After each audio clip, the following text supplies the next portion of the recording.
Selamat pagi kepada Dewan Juri yang terhormat, para hadirin serta rekan-rekan peserta debat sekalian. Perkenalkan, saya Al-Bukhari, selaku moderator yang hari ini akan memimpin jalannya debat. Pada kesempatan kali ini, kita akan memasuki sebuah perdebatan dengan mosi yang sangat strategis. Tidak hanya relevan bagi ruang kuliah, tetapi juga langsung menyentuh tadi ekonomi global, yaitu negara berkembang harus fokus pada efisiensi rantai pasok untuk bertahan dari globalisasi. Mosi ini berawal dari realitas yang tergambar jelas dalam berbagai kajian, konflik Iran-Israel yang mengancam Selat Hormuz dan terusan Suez, disrupsi tata kelola global akibat perang tarif Amerika-Cina, serta meningkatnya tren reshoring dan deglobalisasi yang memaksa perusahaan multinasional menekan ulang rantai pasok mereka. Dalam kondisi seperti ini, muncul pertanyaan besar di tengah dunia yang saling tarik-menarik. Apa strategi yang paling masuk akal bagi negara berkembang untuk tetap bertahan? Format debat kita hari ini terdiri dari pembicara satu dari tim pro, pembicara satu dari tim kontra, sesi sanggahan singkat dipandu moderator, pembicara dua dari tim pro, pembicara dua dari tim kontra, closing statement masing-masing tim, lalu penilaian dan pengumuman pemenang. Jika seluruh peserta sudah siap, mari kita mulai babak pertama. Kepada pembicara satu dari tim pro, Pinka, dipersilakan. Waktu Anda dimulai ketika kata pertama diucapkan. Yes. Dewan juri yang terhormat, para hadirin yang saya muliakan, rekan-rekan dari tim kontra yang saya banggakan, izinkan saya memulai dengan fakta yang tidak bisa dinegosiasikan. Dalam jurnal konflik Iran-Israel dan ancaman terhadap keamanan logistik global, dijelaskan bahwa terusan Suez menangani lebih dari 12% volume perdagangan dunia dan sekitar 30% kontainer global, sementara Selat Hormuz dilalui sekitar 20-25% konsumsi minyak global setara dengan kurang lebih dari 21 barrel per hari. Ketika dua jalur ini terganggu, bukan hanya kapal yang berhenti, tetapi arus energi, komoditas dan barang konsumsi dunia ikut tercekik. Insiden kandasnya kapal Ever Given pada Maret 2021 menghentikan perdagangan global hampir 1 minggu dan menyebabkan kerugian diperkirakan sekitar 9,6 miliar US dollar per hari. Itu satu kapal, satu terusan, dan waktu kurang dari 1 minggu. Bayangkan, bila disrupsi ini terjadi berulang dan bercampur dengan eskalasi konflik militer seperti Iran-Israel pada 2024. Perkenalkan, saya Vinka, pembicara pertama dari tim pro. Di hadapan Dewan Juri yang saya hormati, kami menyatakan setuju sepenuhnya bahwa negara berkembang harus fokus pada efisiensi rantai pasok untuk bertahan dari deglobalisasi. Dewan Juri yang terhormat, penting untuk memahami bahwa mosi ini lahir dari pergeseran struktur global. Dalam buku Disrupsi Tata Kelola Global Ekonomi Digital, Era Perang Tarif Amerika-Cina 2025, dijelaskan bahwa perang tarif antara kedua raksasa ekonomi itu telah memasuki babak baru dengan dampak yang jauh lebih luas daripada sekedar kenaikan tarif impor. Yang terdampak itu bukan hanya angka laporan di perdagangan, tetapi ekosistem rantai pasok global, yaitu ada relokasi pabrik, gangguan pasokan, komponen elektronik, rekonfigurasi jaringan manufaktur, hingga ketidakpastian akses teknologi bagi negara berkembang. Seluruh fakta ini mengarah pada satu kesimpulan, yaitu global supply chain tidak lagi bisa dianggap stabil. Tren reshoring dan deglobalisasi yang menurut McKinsey Global Institute pada tahun 2021 mendorong lebih dari 70% perusahaan multinasional mempertimbangkan diversifikasi sumber pasokan, menunjukkan bahwa perusahaan dan negara yang sedang menarik diri dari ketergantungan tunggal pada jaringan global yang rapuh. Dalam konteks ini, negara berkembang yang selama ini berada di ujung jaringan pasok sebagai pasar dan penerima barang jadi berada pada posisi paling rentan. Pertanyaannya, Dewan Juri, apa yang harus dilakukan negara berkembang ketika dunia secara perlahan menutup diri? Apakah mereka bisa menghentikan konflik Iran-Israel? Tidak. Apakah mereka mampu mengendalikan kebijakan tarif Amerika atau Cina? Tidak. Apakah mereka bisa mengamankan Suez atau Hormuz dengan kapal perang mereka sendiri? Juga tidak. Satu-satunya yang benar-benar bisa mereka kendalikan adalah bagaimana barang, energi, dan informasi mengalir di dalam negeri mereka sendiri. Inilah efisiensi rantai pasok. bukan sekedar menjadi isu teknis, tetapi strategi pertahanan nasional. Dewan Juri, izinkan saya menguraikan kerangka argumen kami secara sistematis. Pertama, efisiensi rantai pasok mengurangi sensitivitas negara berkembang terhadap guncangan eksternal. Jurnal Konflik Iran-Israel menegaskan bahwa ketika Hormuz atau Suez terganggu, dampak akhirnya masuk ke dalam negeri berupa kenaikan harga energi, lonjakan biaya logistik, dan tekanan fiskal terhadap subsidi energi.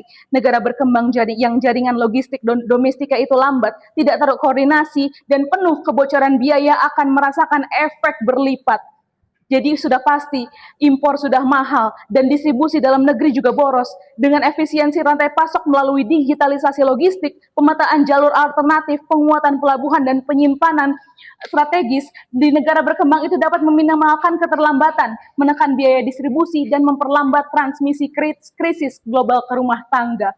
Kedua, efisiensi rantai pasok adalah prasyarat daya saing industri nasional, bukan konsekuensinya. Tim kontra mungkin akan berkata bahwa kita harus fokus ke SDM dan industri dulu, namun literatur menunjukkan hubungan sebaliknya.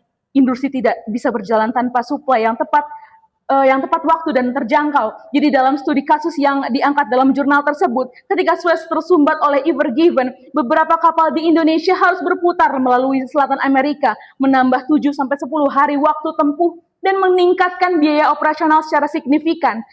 Keterlambatan seperti ini menggerus daya saing industri manufaktur, memperlambat ekspor, dan mengacaukan jadwal produksi. Maka berbicara tentang industrialisasi tanpa membicarakan efisiensi rantai pasok itu sama saja dengan berbicara tentang membangun pabrik di tengah hutan tanpa jalan.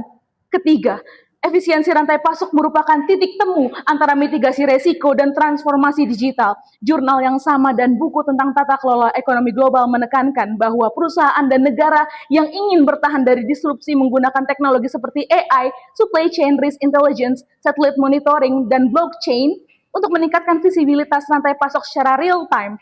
Laporan Gartner tahun 2024 yang dirujuk dalam jurnal menunjukkan bahwa adopsi sistem logistik berbasis AI meningkat signifikan akibat eskalasi konflik karena perusahaan tidak lagi mau buta terhadap pergerakan barang. Artinya, ketika negara berkembang mengupayakan efisiensi rantai pasok, mereka secara otomatis mendorong diri mereka ke arah modernisasi digital yang akan memperbaiki banyak aspek lain dari perekonomian. Rekan saya Oktaria nanti akan mengelaborasi bahwa efisiensi rantai pasok bukan berarti menutup mata dari pentingnya SDM atau industri, melainkan justru menjadi fondasi yang membuat SDM dan industri tersebut memiliki panggung untuk tampil. Untuk saat ini saya ingin menegaskan bahwa di era deglobalisasi yang ditandai oleh resiko geopolitik dan disrupsi rantai pasok global, fokus negara berkembang pada efisiensi rantai pasok bukan sekedar pilihan kebijakan, tetapi syarat minimal untuk tidak tenggelam. Terima kasih Dewan Juri. Terima kasih kepada Vinka dari Tim Pro atas pemaparannya yang komprehensif. Berikutnya kita akan mendengarkan perspektif berlawanan dari tim kontra. Kepada kita, pembicara pertama tim kontra, dipersilakan. Waktu Anda dimulai sejak kata pertama. Dewan Juri yang terhormat, para hadirin dan rekan-rekan dari Tim Pro. Saya Gita, pembicara pertama dari tim kontra. Izinkan saya memulai dari titik yang sama dengan lawan kami. Ya, dunia memang sedang berada dalam fase disrupsi. Dan ya, rantai pasok global memang rentan. Namun dari titik yang sama ini, kami berbelok ke arah kesimpulan yang sangat berbeda. Dalam naskah Tantangan Manajemen Global pada Zaman Modern, Profesor Rudy Tarumingkeng menggambarkan dunia bisnis internasional sebagai lingkungan VUCA, volatil, uncertain, kompleks, ambiguous, yang menuntun pemimpin dan negara untuk berpikir sistemik, bukan sektoral. Di sana dijelaskan bahwa negara seperti Indonesia yang berkembang lain tidak boleh berhenti hanya sebagai pasar pasif, tetapi perlu menjadi pemain dalam arsitektur bisnis dunia melalui peningkatan kapabilitas SDM global, reformasi kebijakan, dan penguatan institusi. Artinya, problem utama negara berkembang bukan sekedar bagaimana barang bergerak, tetapi siapa yang memproduksikan barang, siapa yang menguasai teknologi, dan siapa yang menuntun aturan main. Disinilah kami berbeda tajam dengan tim pro. Mereka memosisikan efisiensi rantai pasok sebagai fokus utama. Bagi kami, itu ibarat mempercepat aliran darah dalam tubuh yang organnya sendiri belum terbentuk sempurna. Dewan Juri, mari kita lihat realitas struktural negara berkembang. Buku tersebut menegaskan beberapa kelemahan fundamental, kualitas SDM yang belum siap bersaing secara global, teknologi yang sebagian besar yang bergantung pada impor, kelembagaan yang rapuh, birokrasi yang lambat, dan kapasitas fiskal yang terbatas. Dengan kondisi seperti ini, efisiensi rantai pasok yang terlalu dini justru berpotensi menggembungkan peran negara berkembang sebagai koridor bagi barang dan modal asing, tanpa pernah benar-benar naik kelas menjadi produser dan inovator. Timpro benar ketika mereka memaparkan bahwa gangguan Hormuz dan Suez mengacaukan distribusi energi dunia, tetapi kemudian mereka melompat pada kesimpulan bahwa solusi utama adalah efisiensi logistik domestik, padahal jurnal yang sama juga menunjukkan bahwa negara-negara kuat merespon disrupsi ini bukan hanya dengan logistik, tetapi juga dengan diversifikasi sumber energi. Penguatan produksi lokal dan transformasi struktur ekonomi. Jerman dan Jepang misalnya, di paparan sedang mempercepat transisi ke logistik berbasis energi terbarukan untuk mengurangi ketergantungan terhadap wilayah konflik. Ini bukan sekedar soal mempercepat kapal, tetapi mengubah sumber energi dan pola produksi. Dengan kata lain, ketika Timpro mengatakan negara berkembang harus fokus pada efisiensi rantai pasok, kami bertanya, efisiensi rantai pasok siapa? Jika yang dialirkan tetap komoditor impor, teknologi impor, dan produk manufaktur negara maju, maka fokus pada efisiensi rantai pasok justru memperkuat ketergantungan struktural yang selama ini menjadi masalah utama untuk negara berkembang.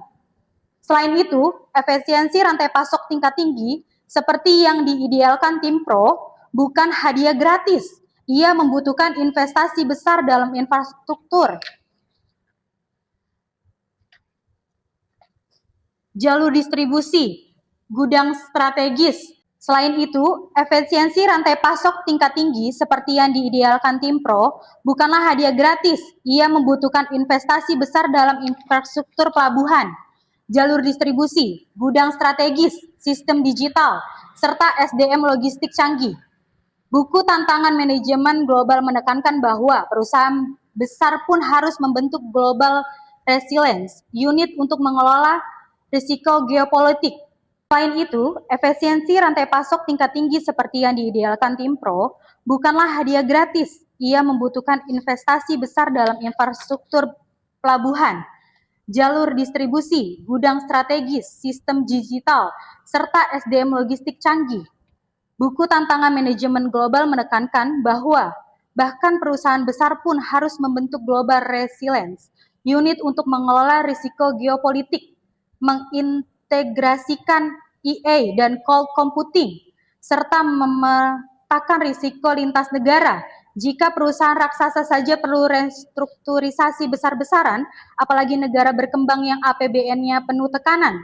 Karena itu posisi kami jelas, deglobalisasi menuntut negara berkembang untuk fokus terlebih dahulu pada kemandirian struktural, SDM, teknologi, industri domestik, tata kelola, baru kemudian efisiensi rantai pasok menjadi penguat, bukan sebaliknya. Mosi ini menurut kami memutar urutan prioritas itu. Terima kasih.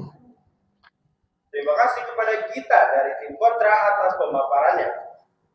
Baik, kedua tim sudah menyampaikan argumentasi pembuka dengan sangat padat. Sebelum masuk ke pembicara kedua masing-masing tim, saya akan memberikan satu pertanyaan yang sama kepada kedua pihak sebagai sesi sanggahan singkat. Pertanyaannya, jika deglobalisasi ditandai oleh relokasi industri, perang tarif, dan diverifikasi rantai pasok oleh perusahaan besar, apakah negara berkembang masih bisa bertahan hanya dengan mengandalkan struktur ekonomi lama tanpa menyentuh efisiensi rantai pasok? Saya persilahkan tim pro memberi respon singkat terlebih dahulu, lalu dilanjutkan oleh tim kontra. Baik, terima kasih Dewan Juri yang saya hormati. Justru karena deglobalisasi mendorong perusahaan besar melakukan reshoring dan diversifikasi, negara berkembang tidak mungkin bertahan bila struktur rantai pasok mereka tetap boros, lambat, dan tidak transparan. Struktur ekonomi yang kuat tanpa logistik efisien sama seperti mesin canggih tanpa bahan bakar. Negara berkembang yang ingin jadi tujuan relokasi industri baru harus menunjukkan bahwa mereka mampu mengirim barang tepat waktu dengan biaya yang kompetitif. Itu tidak bisa dicapai tanpa fokus pada efisiensi rantai pasok. Jadi jawaban kami, tidak Dewan Juri. Struktur lama tanpa efisiensi rantai pasok akan membuat negara berkembang hanya menjadi penonton. Terima kasih. Kami melihatnya berbeda, Dewan Juri. Negara berkembang tidak akan diselamatkan hanya dengan mengalir barang lebih cepat. Mereka harus memastikan apa yang diproduksikan, oleh siapa, dan untuk siapa. Deglobalisasi justru membuka ruang bagi produksi lokal yang lebih kuat, pertanian mandiri, dan industrialisasi domestik. Jika semua energi difokuskan ke efisiensi rantai pasok tanpa membangun struktur produksi dan kapasitas teknologi, negara berkembang hanya akan menjadi koridor logistik yang efisien dan produk negara lain. Itulah yang kami tolak. Terima kasih. Terima kasih atas respon singkat dari kedua pihak. Sekarang kita masuk ke pembicara kedua yang akan menjadi penentu arah debat. Kepada Oktaria, pembicara kedua dari tim Pro. Dipersilakan. Baik, Dewan Juri yang terhormat, hadirin sekalian, saya Oktaria, pembicara kedua dari tim Pro. Tugas saya hari ini ada dua. Pertama, membedah kelemahan logika yang telah dipaparkan tim kontra hingga ke akar. Kedua, menunjukkan bahwa efisiensi rantai pasok bukan hanya penting, tetapi tidak dapat dinegosiasikan jika negara berkembang ingin bertahan dari deglobalisasi. Izinkan saya mulai dari inti kelemahan argumen mereka. Tim kontra berkali-kali menyatakan bahwa struktur, SDM, teknologi, serta industri lebih penting daripada logistik. Mereka menggambarkan rantai pasok seolah-olah hanya saluran fisik yang baru, relevan setelah semuanya siap. Ini adalah blunder epistemik. Mereka memposisikan rantai pasok sebagai sektor, padahal dalam literatur yang sama, rantai pasok didefinisikan sebagai proses strategis yang mencakup perencanaan, pelaksanaan, dan pengendalian arus barang, informasi, dan layanan dari pemasok hingga konsumen akhir secara efisien dan efektif. Rantai pasok dengan demikian adalah ekosistem yang menyangga seluruh sektor, bukan sekedar cabang kecil di hilir. Jurnal Konflik Iran Israel yang sama, mereka rujuk sebenarnya sangat jelas. Gangguan di Hormuz dan Suez tidak hanya menyebabkan kapal terhalang, tetapi menciptakan efek domino berupa kenaikan harga minyak, gangguan stabilitas energi, lonjakan biaya logistik, serta tekanan fiskal bagi negara yang menanggung subsidi energi. Studi tersebut bahkan mencontohkan insiden serangan tanker di Hormuz pada tahun 2019 yang menaikkan harga minyak dunia lebih dari 4% hanya dalam 2 hari. Dan itu diikuti peningkatan premi asuransi kapal dan biaya pengiriman. Dalam bahasa lain, satu gangguan logistik dapat membuat seluruh struktur produksi nasional ikut goyah. Artinya, ketika tim kontra mencoba memisahkan struktur dan logistik, mereka justru bertentangan dengan fakta yang mereka jadikan landasan. Struktur tanpa logistik bukan hanya lemah, tetapi tidak operasional. Kedua, mari kita bahas argumen mereka bahwa efisiensi rantai pasok hanya akan mengalirkan barang impor lebih cepat, sehingga memperkuat ketergantungan. Ini terdengar kritis, namun menyederhanakannya menjadi dua hal. Pertama, negara berkembang sudah terlanjur bergantung pada impor energi, pangan, dan teknologi. Kedua, ketergantungan itu baru bisa dikurangi bila mereka punya ruang fiskal dan stabilitas harga untuk membangun kapasitas produksi sendiri. Tanpa efisiensi rantai pasok, ketika harga energi melonjak karena konflik Hormuz, negara berkembang akan menghabiskan porsi besar anggaran hanya untuk memadamkan api krisis, seperti subsidi BBM, impor darurat, biaya logistik yang berlipat.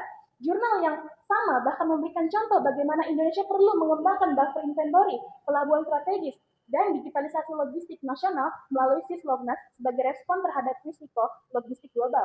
Ini menunjukkan bahwa negara berkembang yang sadar risiko justru menempatkan efisiensi rantai pasok sebagai bagian dari strategi bertahan hidup, bukan sebagai luksus. Mengenai argumen mereka bahwa efisiensi itu mahal dan negara berkembang tidak mampu, disinilah buku tantangan manajemen global memberikan kita perspektif menarik, di mana rekomendasi strategis Prof. Rudi Taruminte menyarankan pembentukan Global Research Unit di korporasi, peningkatan kapasitas SDM, dan adopsi teknologi manajemen berbasis AI dan cloud. Apa makna implisitnya? Bahwa dalam dunia UCA, organisasi yang ingin bertahan harus menggabungkan pengelolaan risiko geopolitik dengan mitigasi rantai pasok lintas negara. Negara seperti Indonesia juga didorong untuk membangun regulasi lintas negara guna mengamankan rantai pasok dan integrasi digital regional. Dengan kata lain, literatur ini tidak mendukung dikotomi palsu antara struktur dan logistik. Ia justru mengatakan struktur yang ingin hidup di dunia modern harus punya rantai pasok yang resilient. Dewan Juri, izinkan saya mengangkat satu titik lagi yang belum disentuh. Konsep anti-fragility yang muncul di jurnal sebagai respon global terhadap konflik Iran-Israel, di sana dijelaskan bahwa sistem logistik ke depan tidak cukup tahan banting, tetapi harus mampu menjadi lahan kuat setelah disrupsi melalui diversifikasi jalur, regionalisasi rantai pasok, cadangan strategis, dan integrasi digital. Negara-negara maju seperti Jerman dan Jepang mempercepat transisi ke logistik berbasis energi terbarukan, sementara perusahaan multinasional berinvestasi dalam resilient logistik ekosistem yang tidak hanya bergantung pada satu pemasok atau satu jalur. Pertanyaan saya, apakah negara berkembang ingin masuk ke ekosistem yang resilient ini atau memilih tetap menjadi penumpang di kapal tua bernama struktur lama yang mereka banggakan? Untuk bisa berada di meja perundingan, mereka setidaknya harus menunjukkan satu hal, bahwa sistem logistik domestik mereka efisien dan dapat diandalkan. Karena itu, kami berdiri di sini tidak untuk menafikan pentingnya SDM atau industrialisasi, tetapi kami ingin menegaskan bahwa tanpa efisiensi rantai pasok, semua cita-cita struktural itu hanya akan menjadi catatan di atas kertas. Namun negara berkembang yang ingin bertahan dari deglobalisasi tidak bisa mengabaikan tulang punggung aliran barang dan energi. Mereka harus fokus pada efisiensi rantai pasok, bukan sebagai satu-satunya kebijakan, tetapi sebagai fokus strategis yang menopang semuanya. Terima kasih. Terima kasih kepada Oktaria dari Simpro yang telah menyampaikan sanggahan dengan penguatan argumen. Sekarang untuk menjaga keseimbangan, kita persilakan Cynthia, pembicara kedua dari tim kontra, untuk menyampaikan tanggapan dan argumentasinya. Silakan. Baik, Dewan Juri yang terhormat, para hadirin, saya Cynthia, pembicara kedua dari tim kontra. Saya akan mulai dengan mengakui satu hal. Tim pro benar ketika mereka mengatakan bahwa tanpa rantai pasok yang berfungsi, struktur ekonomi akan terganggu. Namun pengakuan itu bukan berarti kami harus menerima mosi mereka bahwa negara berkembang harus fokus pada efisiensi rantai pasok sebagai jawabannya terhadap deglobalisasi. Mari kita bedah kembali konteksnya. Deglobalisasi sebagaimana disebut dalam jurnal dan buku yang kita gunakan, lahir dari kombinasi penting tarif, konflik geopolitik, kecenderungan reshoring, dan upaya negara untuk menegaskan kemandirian ekonomi. Tren reshoring yang membuat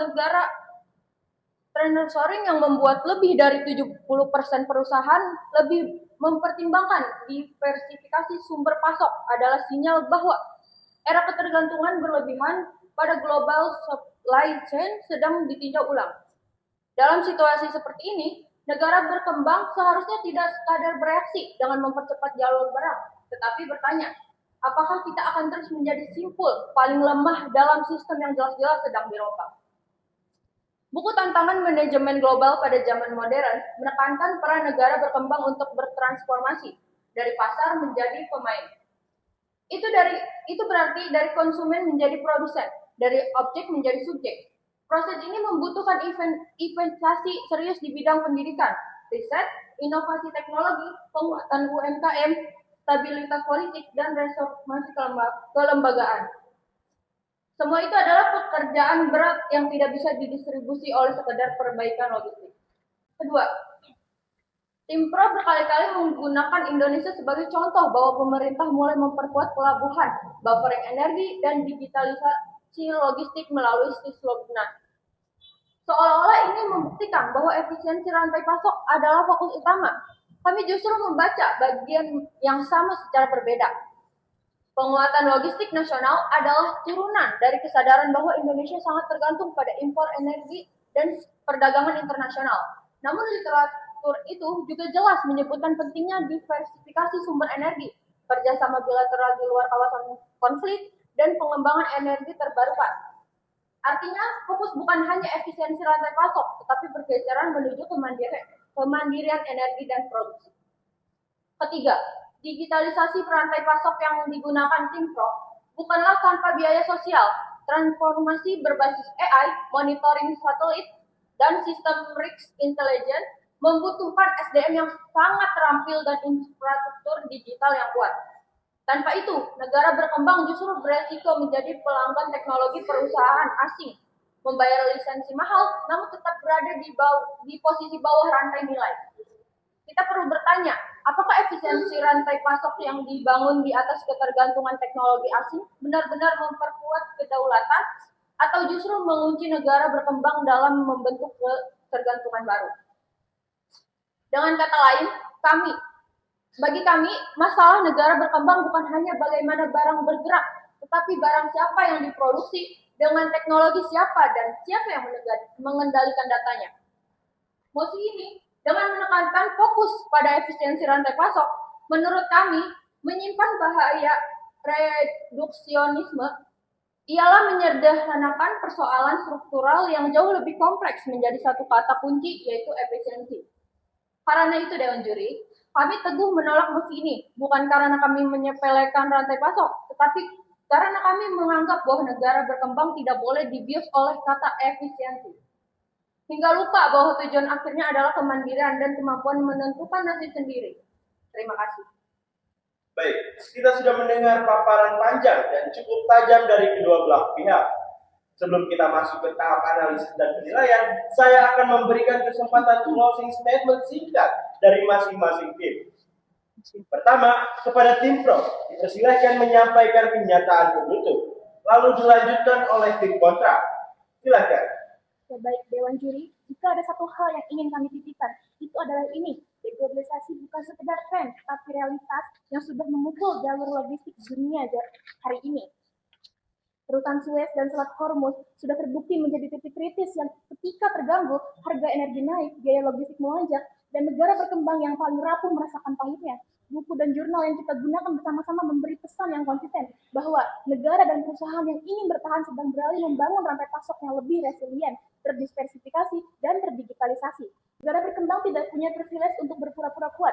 Mereka tidak bisa mengubah geopolitik, tetapi mereka bisa memastikan bahwa begitu barang, energi, dan informasi memasuki wilayah mereka, semuanya mengalir seefisien mungkin dengan kebocoran biaya minimal dan kecepatan maksimal.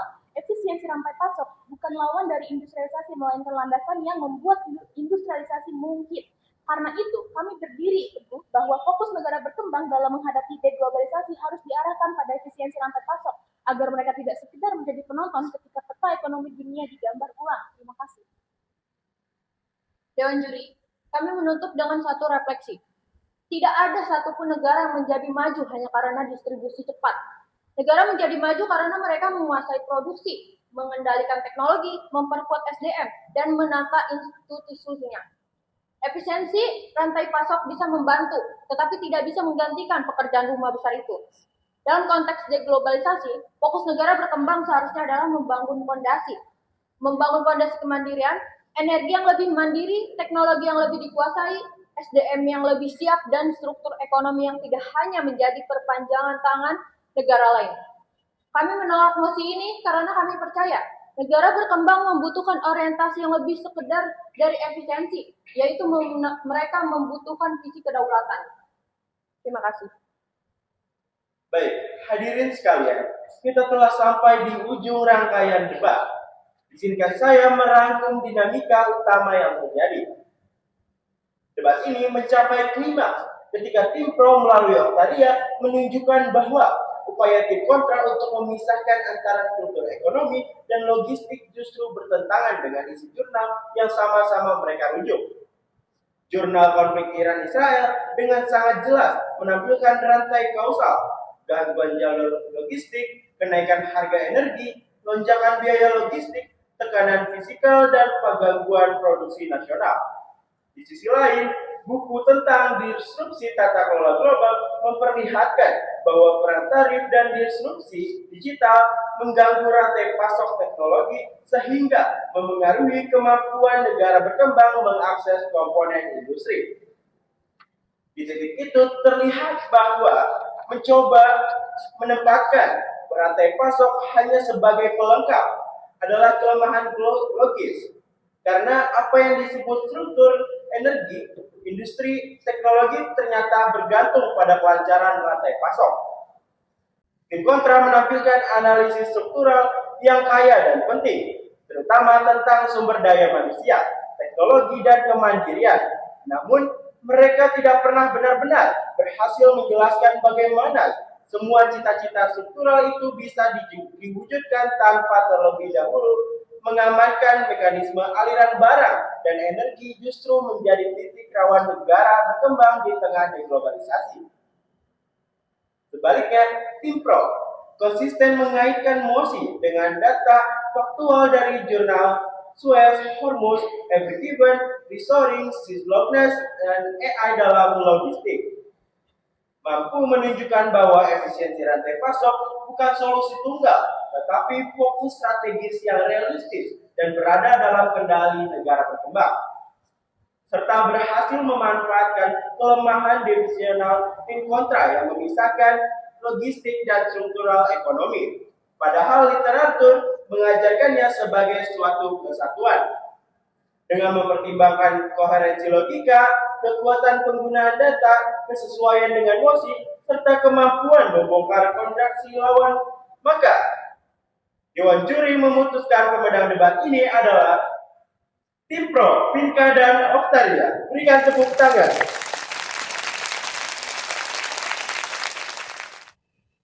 Debat kita akhiri sampai di sini.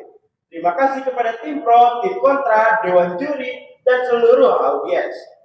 Saya Albu Hori selaku moderator. Sampai jumpa di forum intelektual berikutnya.